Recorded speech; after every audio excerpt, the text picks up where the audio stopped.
Alright, so continuing from yesterday, or not yesterday, last lesson. The 3, one technique is to guess. So we want to make all of those numbers, or all of those terms I should say, with the z's, all of them equal to 0, because then that's going to be a factor. I'll show you what I mean. Let's assume z is 0.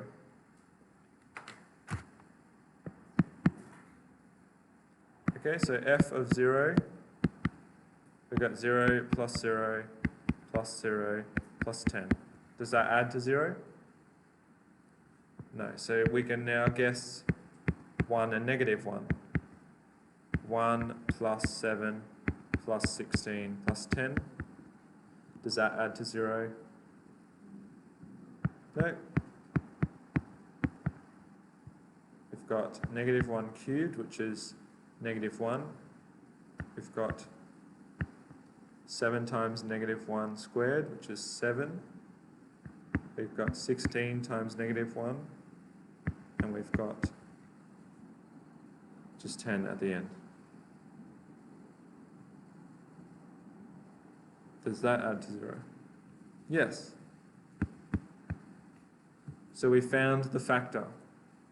But what's it going to look like? Z plus 1.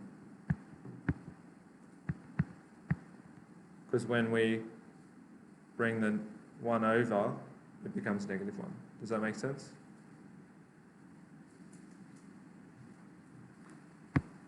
So we can communicate this.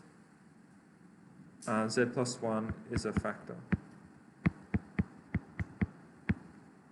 So that's the first step, to find the first factor. And we're going to write, it's kind of like a general case, I suppose. So we're going to use this phrase, I guess you could call it, with the z squared plus pz plus q. We're going to use that to find the factors. But we need to find what p and q are. Because once we find what p and q are, what can we do? Because it's a quadratic, we could factorize it. Okay, so all of this should be equal to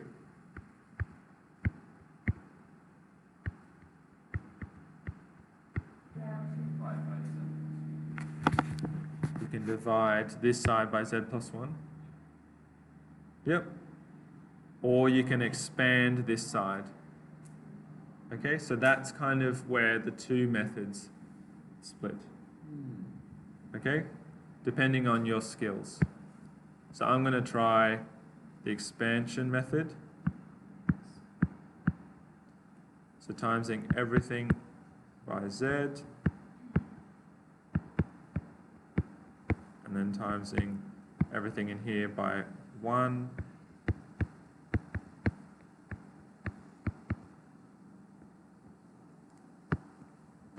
Okay, so now if you look at this, we can collect like terms to figure out the p and q's. So I'm going to look at the q first. What's a really easy way to figure out the q's? Q here by itself, with no z's, no p's. What else in here? 10. So what's q equal? Q equals 10. Then we can take all the z order 1s. So qz plus pz should equal what? 16z. Now if we divide them all by z, you're left with, and substitute q in,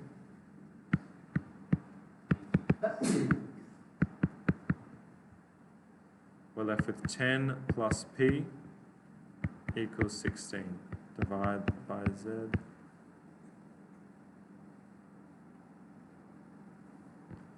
Therefore p equals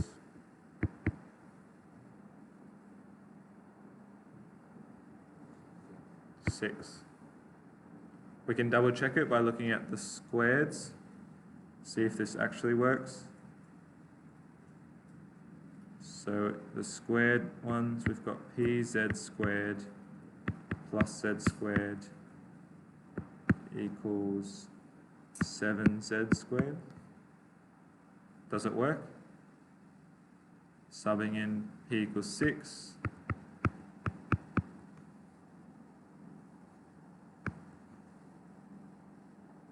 Does that make sense? So you look on either side of the equal signs at the different orders. Yeah? So you could have done this method, or you could have done this method. It would have got the same marks because you both methods are figuring out what p is equal to. It's unsure whether you would get marks for checking. I don't think you would, but it may be worth.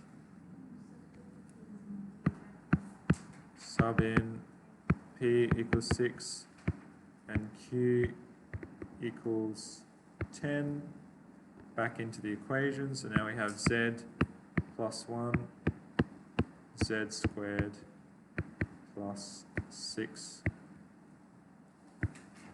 z plus 10. So then we factorize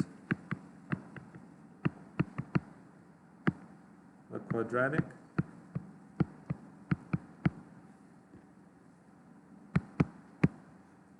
So we're left with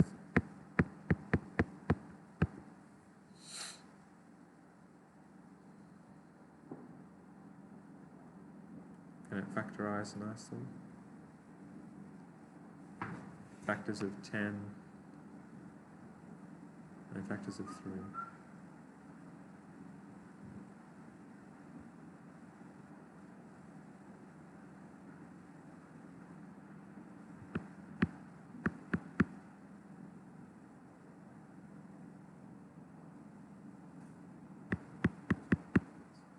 So we have to complete the square, which makes sense because it's a complex number. So like the last couple of examples we did last lesson, how do we complete the square? Very good. Take that b value, divide it by 2 and square it, and then minus that again and add the 10 at the end. And this will factorize to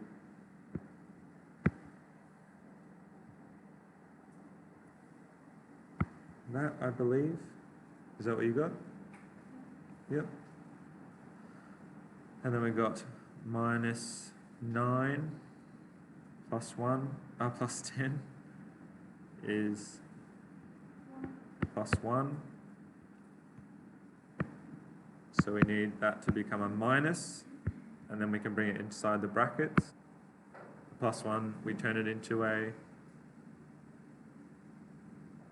minus I squared, because I squared is the square root of negative 1 squared, which is negative 1. A plus B thing, remember that from last lesson? Difference of squares. So now we have z plus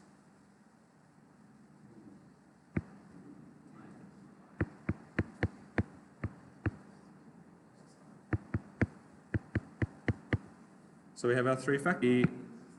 And it's good to finish with a sentence because you haven't really explained the 3 factors. The 3 and z plus 3 plus I. There we go.